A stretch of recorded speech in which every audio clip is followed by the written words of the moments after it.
राधे राधे, जय श्री कृष्णा। छठ पूजा व्रत कथा। बोलो छठ मैया की जय, सूर्य नारायण भगवान की जय।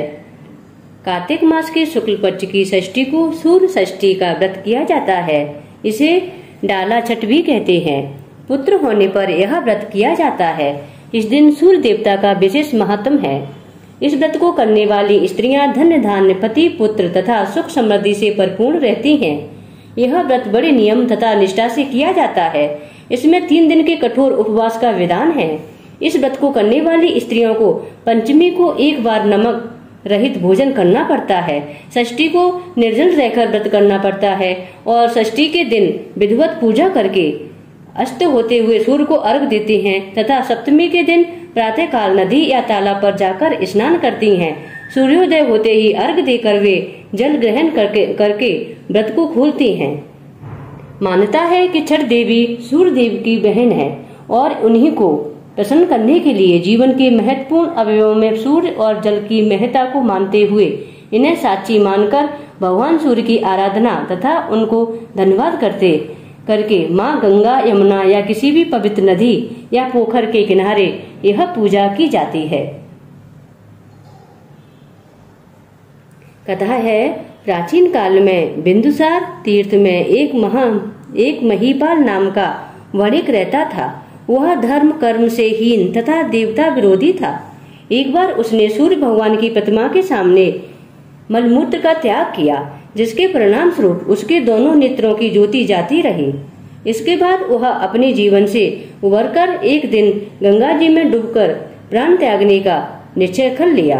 मार्ग में उसकी भेंट महर्षि नारद जी से हो गई। नारद जी ने पूछा, हे भड़िक महाशय, इतनी जल्दी कहाँ जा रहे हो? महिपाल रोते रोते बोला, मेरा जीवन दूभर हो गया है। मैं अपनी जान देने हेतु गंगा में कूदने जा रहा हूँ।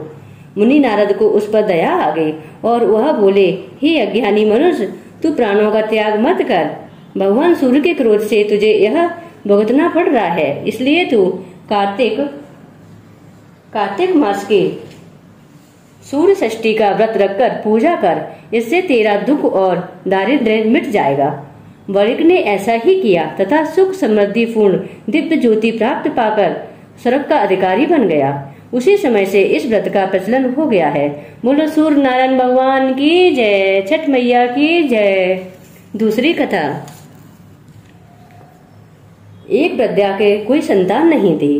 कार्तिक शुक्ल पक्ष की षष्ठी के दिन उसने संकल्प किया कि यदि उसके पुत्र होगा तो वह इस व्रत को करेगी। सूर्य भगवान की कृपा से वह पुत्रवती हो गई, किंतु उसने व्रत नहीं किया। युवा होने पर लड़के का विवाह हो गया।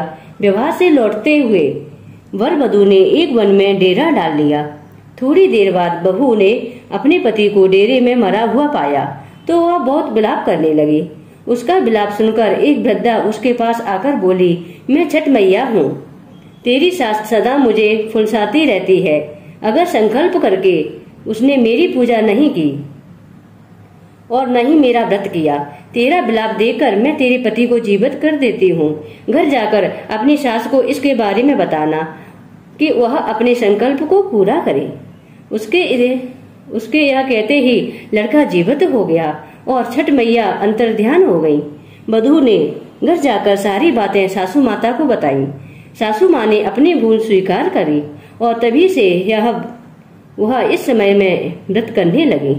बोलो छठ मैया की जय, सूर्य नारायण भगवान की जय, लक्ष्मी नारायण भगवान की जय। राधे राधे।